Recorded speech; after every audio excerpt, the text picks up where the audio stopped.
세금이 약 7억에서 8억 정도가 나옵니다. 이제 대표님께서 화들짝 놀라신 거죠. 만약 지난 5년간 매년 4억씩 나눠서 배당을 했으면 분리과세 15.4%로 끝날 수도 있었던 거예요. 오히려 안 가져가는 게 이득이라고 생각을 했는데 실제로 더 불리한 조건으로 가져가게 될 예정이었던 거죠. 대표님이 지금 배당 안 하는 건 선택이 아니라 방치예요. 그리고 이 방치된 이익 잉여금은 시한폭탄처럼 쌓이고 있다라는 거죠. 더 큰 문제는 이겁니다.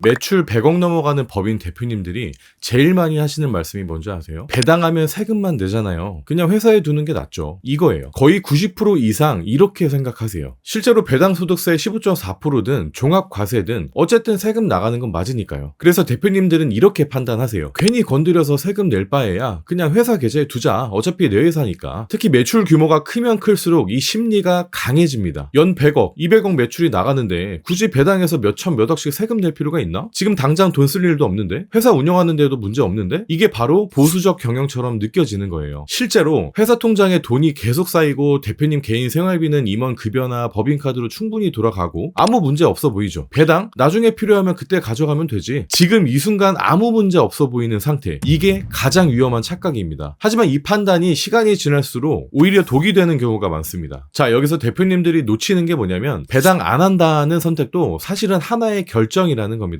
아무것도 안 한 게 아니에요. 대표님은 지금 회사의 이익을 계속 쌓아두겠다는 결정을 매년 반복하고 계신 거예요. 자, 그러면 이 구조가 어떻게 되는지 한번 볼게요. 회사는 매년 수억에서 수십억씩 순이익을 냅니다. 당연히 미처분 이익 잉여금은 쌓여요. 10억, 20억, 30억. 이게 5년, 10년이 지나면 어떻게 될까요? 회사 계좌엔 현금이 수십억 쌓여 있는데 정작 대표 개인 통장으로는 한 푼도 안 넘어온 상태가 된다는 겁니다. 뭐 그래도 괜찮아. 내 회사 돈이니까 필요하면 쓰면 되지. 이게 바로 함정이에요. 회사 돈은 회사 돈이에요. 대표님 개인 돈이 아닙니다. 대표님이 개인적으로 쓰려면 결국 세 가지 방법밖에 없어요. 첫 번째 급여로 받기, 두 번째 배당으로 받기, 세 번째는 대여금으로 빼기. 급여로 받게 되면 종합소득세랑 지방소득세가 나가죠. 배당으로 받게 되면 배당소득세, 대여금으로 빼게 되면 인정이자에 세무조사 리스크까지 생기게 됩니다. 다시 말해 어느 쪽이든 세금은 나간다는 거예요. 그런데 문제는 뭐냐? 지금 안 가져가면 나중에 더 불리한 조건으로 가져가야 한다는 겁니다. 왜냐하면 시간이 지나면 지날수록 금액이 커지니까요. 연 5억씩 배당했으면 세율이 낮게 유지될 수 있었는데 5년 뒤에 한 번에 25억을 배당하려니까 종합과세 구간으로 확 올라가는 거죠. 특히 고매출 법인일수록 이 함정에 빠지기 쉬워요. 금액이 크니까 더 건드리기 두렵고 더 건드리지 않으니까 금액은 더 커지고 나중에 선택지 자체가 없어지는 겁니다. 대표님께서는 결정권은 내가 갖고 있다 이렇게 생각하시지만 실제로는 시간이 갈수록 선택권이 줄어들고 있는 겁니다. 문제는 이 다음 단계에서 터지게 돼요. 실제 상황을 한번 말씀드릴게요. 사업 15년 차인 대표님이 계시는데 초창기엔 재투자도 많이 해야 하고 바빠서 이제 배당 생각을 못했어요. 그런데 사업이 이제 안정화되면서 이제 좀 여유가 생기잖아요. 그래서 이제 대표님이 슬슬 배당 좀 받아볼까 이렇게 생각을 하셨던 거예요. 그래서 재무제표를 확인해 보니까 미처분 이익 잉여금이 65억 정도가 쌓여 있었던 거예요. 이 대표님 생각엔 이 중에 한 20억 정도는 이제 개인 통장으로 빼고 싶다 이런 생각을 하셨는데 그래서 세무사한테 전화해서 물어보니까 이런 말씀을 하신 거예요. 대표님 지금 20억을 배당하시면 종합과세 구간으로 올라가서 세금이 약 7억에서 8억 정도가 나옵니다. 이제 대표님께서 화들짝 놀라신 거죠. 만약 지난 5년간 매년 4억씩 나눠서 배당을 했으면 분리과세 15.4%로 끝날 수도 있었던 거예요. 총 세금은 3억. 그런데 5년 뒤에 한 번에 20억을 배당을 하면 종합과세로 넘어가면서 세금이 7, 8억이 나온다는 겁니다. 똑같은 20억인데 타이밍 차이로 세금이 2배 이상 차이가 난다는 거예요. 더 큰 문제는 이겁니다. 대표님은 오히려 안 가져가는 게 이득이라고 생각을 했는데 실제로 더 불리한 조건으로 가져가게 될 예정이었던 거죠. 100억 이상의 이런 법인 기업에서는 이런 패턴들이 정말 많아요. 초반에 재투자 핑계로 배당을 안 하거나 5년, 10년 뒤에 이익 잉여금을 수십억씩 쌓여놓거나 은퇴 생각하면서 한 번에 정리를 하려고 하는 거죠. 그럼 결국에는 세금 폭탄 맞고 후회를 하시는 겁니다. 이게 전형적인 대부분의 루트예요. 자, 여기서 핵심은 이거예요. 배당은 하느냐 마느냐의 문제가 아니라 관리를 하느냐 방치를 하느냐의 문제라는 겁니다. 대표님이 지금 배당 안 하는 건 선택이 아니라 방치예요. 그리고 이 방치된 이익 잉여금은 시한폭탄처럼 쌓이고 있다라는 거죠. 그래서 요즘 대표님들은 배당 자체를 다르게 접근을 합니다. 그럼 결론이 뭐냐? 무작정 배당을 하라는 얘기냐? 아닙니다. 무작정 배당해도 세금만 당연히 나가고 무작정 회피해도 나중에 더 위험해집니다. 그럼 뭐가 답이냐? 이 배당에 대한 구조를 설계를 해야 한다는 겁니다. 배당을 언제, 얼마나, 어떤 방식으로 가져갈 것인지를 미리 설계를 하는 거죠. 예를 들어 볼게요. 올해 순이익이 10억이에요. 그 중에 3억은 배당을 하고 7억은 재투자 재투자를 하는 거예요. 내년 순이익이 15억이면 그 중에 5억은 배당을 하고 10억은 또 재투자를 하는, 이런 식으로 매년 조금씩 관리를 하는 거죠. 이렇게 하면 뭐가 좋냐? 이 세율 구간을 낮게 유지를 할 수가 있고 대표님 개인 현금 흐름도 확보가 되고 나중에 재투자 여력도 남기고 추후에 한 번에 정리를 해야 되는 부담도 없어질 수 있겠죠. 그런데 여기서 한 단계 더 나아간다면 바로 감액 배당을 할 수가 있습니다. 여기서 감액 배당이 왜 등장했냐? 대표님들이 이런 고민을 하니까요. 배당은 해야겠는데 세금은 최소화하고 싶다. 이게 합법적으로 가능한 방법이냐? 그래서 나온 게 주식 가치를 활용한 배당 구조 설계입니다. 그런데 이건 아시겠지만 모든 법인에 해당하는 얘기가 아니에요. 저번 영상에서도 말씀을 드렸지만 이 주주 구성이 어떻게 되는지, 회사 지분율이 어떻게 되는지, 자본금과 이익잉여금 비율은 어떤지, 향후 상속증여 계획은 있는지, 이 모든 걸 종합적으로 보기 위해서는 반드시 전문가의 설계가 필요하다는 거죠. 왜냐하면 잘못 설계를 하면 오히려 증여세 폭탄을 맞을 수도 있으니까요.